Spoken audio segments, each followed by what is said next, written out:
On the 18th of August, 2008, at approximately 1:19 p.m., one of the largest events in financial history was about to erupt in the quietest way possible.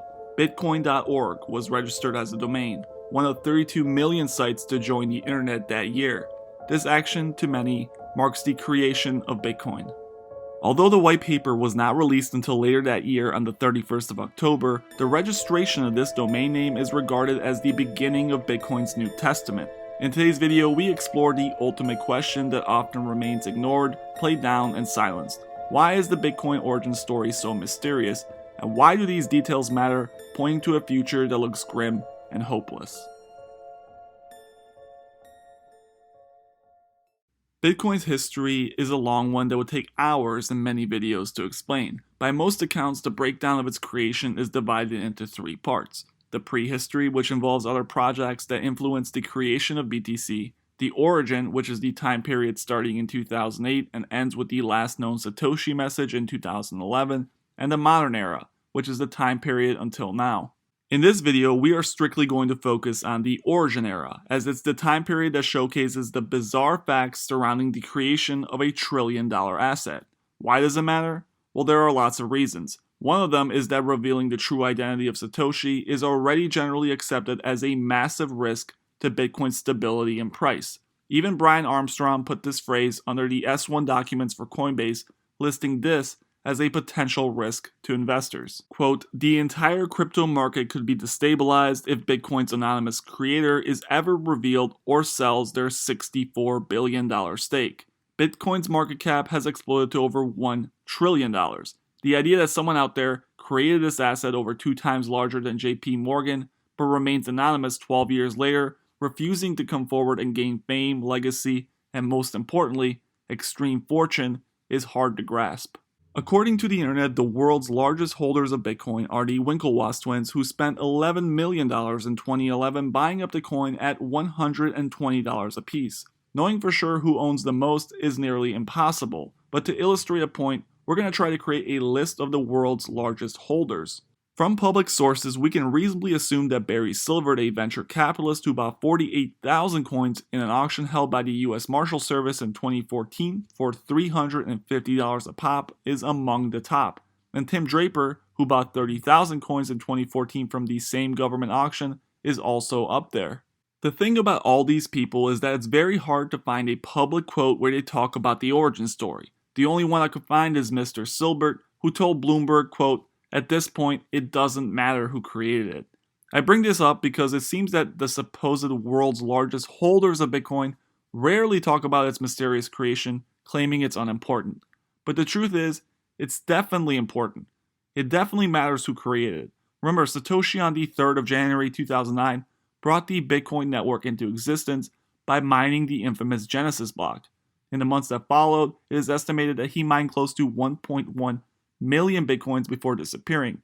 Using various tools, it is possible to examine these mined blocks, and enthusiasts have determined that this fortune remains untouched to this day. Now worth over $65 billion and growing, that would make Satoshi the second richest person in the world behind Jeff Bezos. This fact, in my opinion, demonstrates just how bizarre Bitcoin is. If the founder was ever to come forward and sell his massive stake, which represents around 5 to 7% of Bitcoin's market cap, it would surely cause a massive disruption in the crypto world.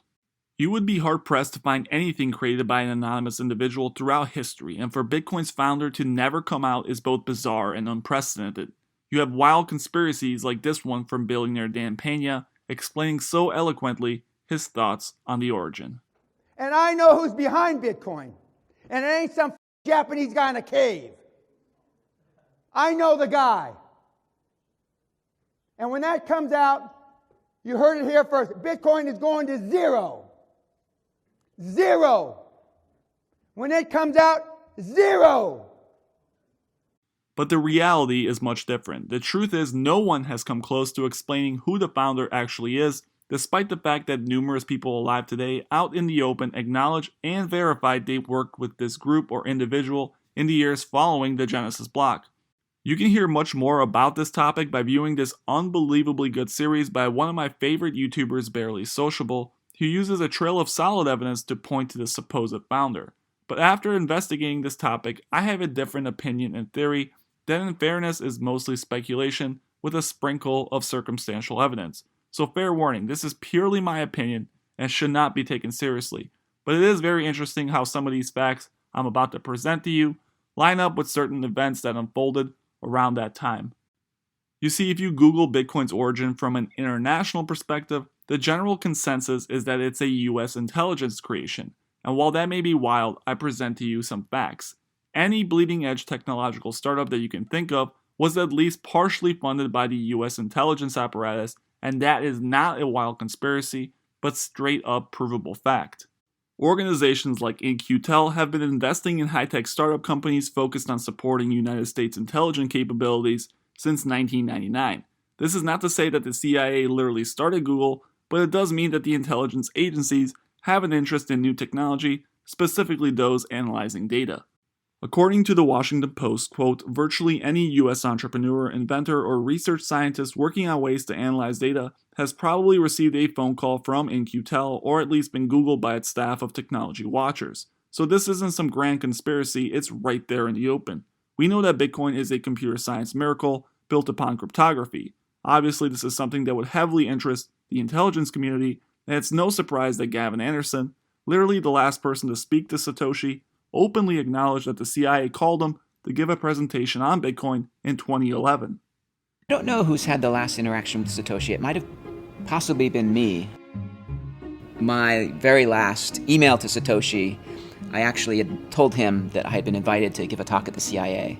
So he had already told me that he was going to step back. I don't know if me telling him that I was just going to visit the CIA was the reason I've never heard from him again, but I certainly think it didn't help. It's my opinion that although Bitcoin may have been a private invention, there was no doubt that the US government had both concerns surrounding its potential uses and interests on how they could use it as well. It's no surprise that Bitcoin has actually received endorsement from former CIA officials, and the reasons behind it are largely obvious. Although the coin is centered around privacy and decentralization, the truth is that because all Bitcoin transactions are posted and recorded on the blockchain, agencies have a rather transparent look at the flow of money, and they have various ways to uncover sellers and buyers with workarounds outside the Bitcoin sphere.